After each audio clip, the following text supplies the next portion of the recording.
Hello, Star Wars fans! Today we're going to be deciphering the clues in Skeleton Crew, Episode 3. Another fantastic episode, lots to discuss. There will be spoilers for the episode, but as long as you're okay with that, then let's dive right in and see what we can find out. Don't forget, we have a December contest running all month long. Be a subscriber, leave a comment. You could win a book or a steelbook. Best of luck. And we have a membership option with lots of cool perks, so you might check it out in case you're interested.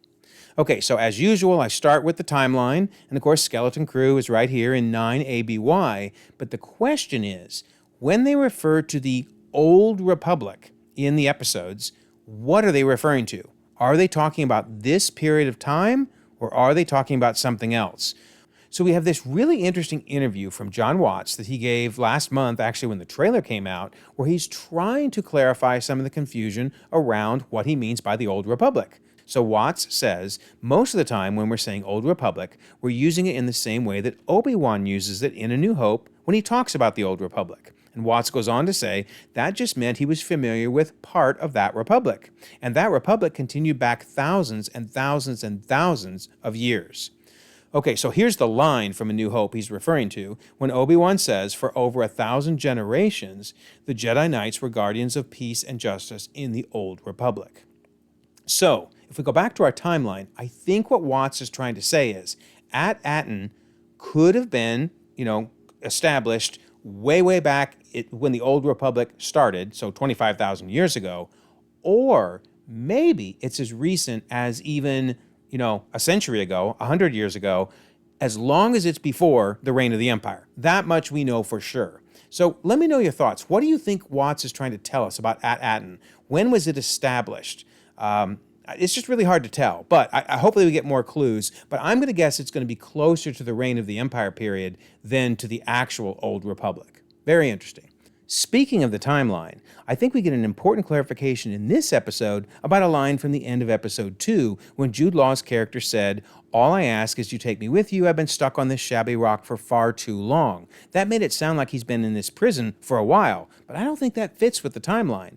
And we learn in this episode that one of his former crewmen, Benja Pranic, said, now why is it he decided to let you loose right before your trial? Of course, he's referring to the fact that this is Captain Silvo from the first episode. We never saw his face, but we were pretty sure that was Jude Law, and sure enough, now we know. But he's saying basically, your trial's coming right up. Well, that makes me think he hasn't been in prison for very long, and I think that fits a lot better. Let me know your thoughts, but I'm pretty sure it's probably only been a month or two that he's been stuck in prison. And speaking of Benja Pranic, he's our big voice cameo of the episode. Yes, he is voiced by none other than Alfred Molina, who of course was back in Raiders of the Lost Ark way back in the early 80s, and of course played Doc Ock more recently. So yeah, love Alfred Molina, and now he's officially an alien in Star Wars. Beautiful. All right, so let's now talk about some of the Easter eggs, and then we'll move on to the mystery and some of the new clues that we learned. We'll start with some New Hope Easter eggs. Of course, the reference to Parsec, right? What does that make us think of? Well, that would be the Millennium Falcon that did the Kessel Run in less than 12 parsecs. Another New Hope Easter egg, when Wim says Jedis are the defenders of justice and keepers of peace in the galaxy, well, that's the same line we looked at earlier when Obi-Wan called the Jedis guardians of peace and justice in the Old Republic. And then we get some awesome Empire Strikes Back Easter eggs when Jod says, watch this, and of course the ship goes nowhere because it's stuck, and Fern's like, what was that supposed to do? That's totally from Empire Strikes Back. Oh yeah? Watch this. Engine stalls. Watch what? Beautiful. Then we have another really good one where Jod says, listen, this friend of mine, we go way back, but I don't trust her. That totally is a callback to, we go back a long way, Lando and me. Can you trust him? No. Beautiful. Just beautiful. Then when KB said, I calculated the odds, I could totally hear Han Solo saying, never tell me the odds. But we didn't hear that. Instead, not everything in the galaxy can be calculated. That's a great response, actually. Love that. Then this was cool, this little E.T. Easter egg when they're all walking single file on the planet in silhouettes. Yeah, that's totally from E.T. when they're flying across the sky. That's great. Then let's talk about the droids. We get an interrogation droid. Yep, that's right out of New Hope. Looks amazingly similar. We get a CZ series droid, once again out of New Hope. Love it. We get an RA-7 protocol droid, which we've seen those many times, including Mandalorian. But my favorite, of course, is the battle droid, right? Of course, we know those guys. We've seen them many, many times. But I love when he says, "Did we win?" Poor dude. And then his head falls off. You actually feel sorry for him, man. Poor dude. Oh, I love it. All right, then we also get X-Wing sighting. That was really cool. And is it just me, or were you half expecting Carson Teva to be in one of those X-Wings? Dude seems to be in every single patrol across the entire galaxy. I miss him. He's awesome. And then this is just kind of a fun little thing. I mean, I cannot tell you how many times my son said this to me when he was a wee little kid. But I'm not even tired. Puts his head down, totally falls asleep. Love it, love it. All right, so now let's talk about what's going on back at Attin. So can we really trust the safety droids? They're saying the safety droids will find the kids. No, I don't think the safety droids are doing anything helpful at all.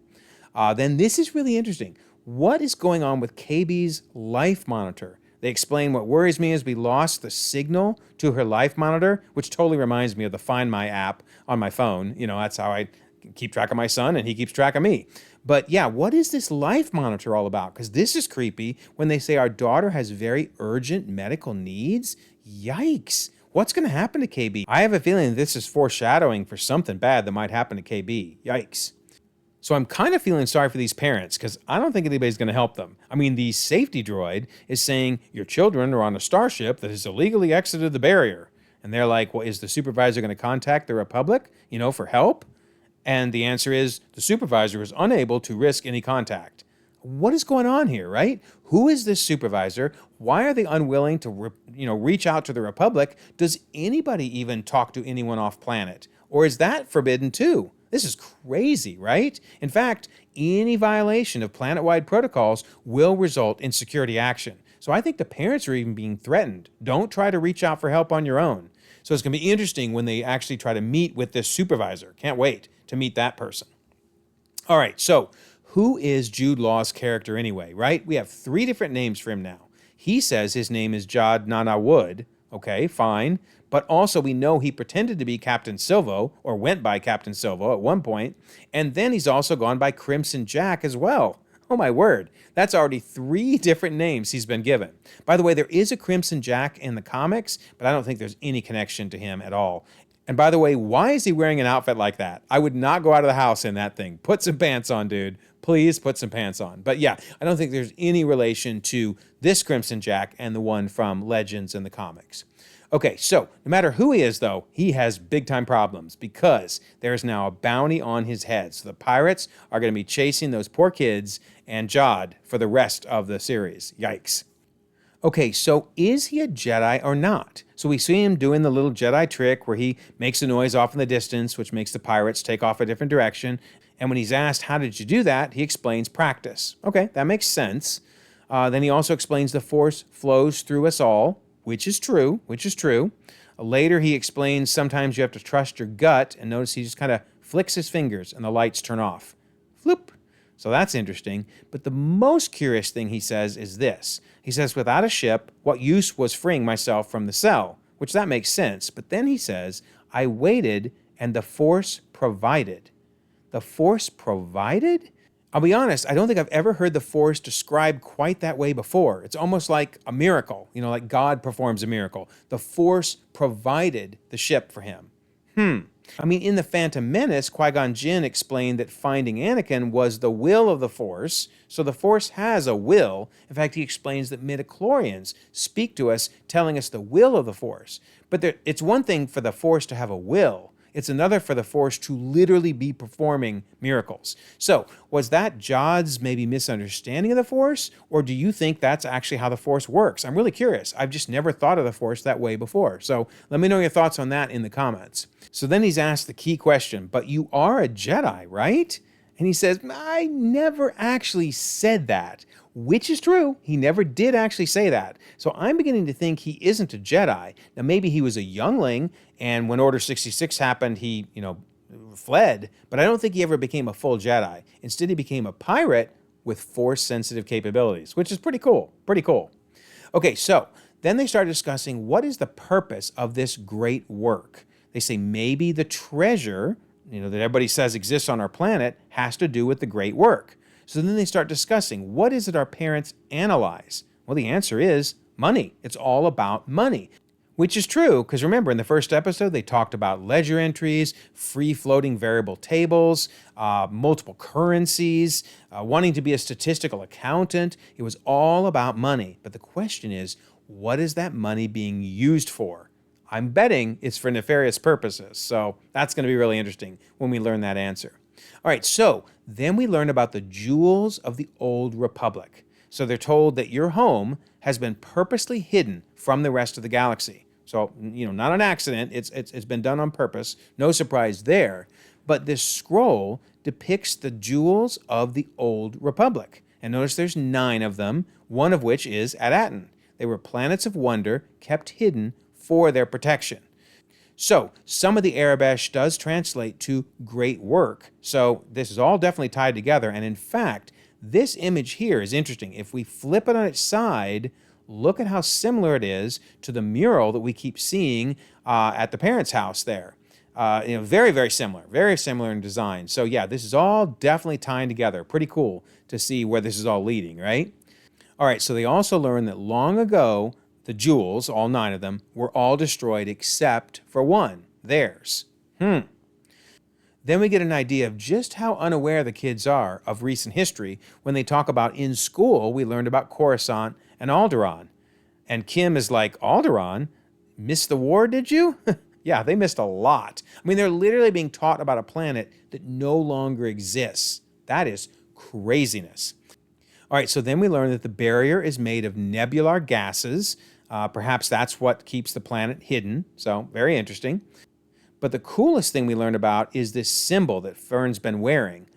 So they put it in the computer, and Kim says, I've never seen Palmaresh numerals used in Proto-Republic artifacts. Well, I looked up everywhere I could, and Palmaresh numerals has never been mentioned before. So that's a new term, and then Proto-Republic would be like Old Republic, obviously.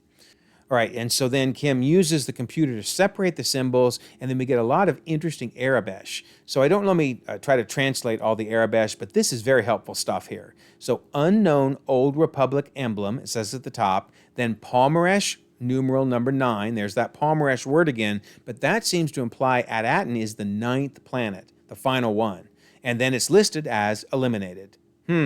So let's now look at the new facts we've learned, as well as any new questions that have been raised. So in my last breakdown, I went over these 9 facts. I'm not going to repeat them, but you can pause and read them if you want. But let's look at new things we learned. So on number 1, the barrier we now know is made of nebular gases. Okay, that's helpful. Then I'm going to add a new number 1, and that is that At Attin is the last of the 9 jewels of the Old Republic. Then I'm going to add a number 8, which is the supervisor runs the planet and contacting the Republic is considered a risk. Yeah, we really want to know who this supervisor is. And then I'm going to totally alter number 11 since we've learned more about Jude Law's character. So Jod Nanawood / Captain Silvo / Crimson Jack was a pirate captain and seems to display force abilities. So I'm just kind of keeping this list of facts so then we can try to apply them to the questions. So these are the 7 questions that we have so far. So a couple new ones. New number 1, who established the 9 jewels of the Old Republic? And then another new one, who is the supervisor and why are they afraid to contact the Republic? So yeah, 9 questions. This is a pretty good mystery. If you think there's any here that we know the answer to, by the way, just leave them in the comments. But I think we have 9 questions to keep an eye out on. And then I'm going to end this breakdown with the question Kim was asked. Any idea where they're headed? And she said, if I told you, you wouldn't believe me. Yeah, these episodes have been great. I am loving this series so far. Let me know your thoughts, but I am really excited.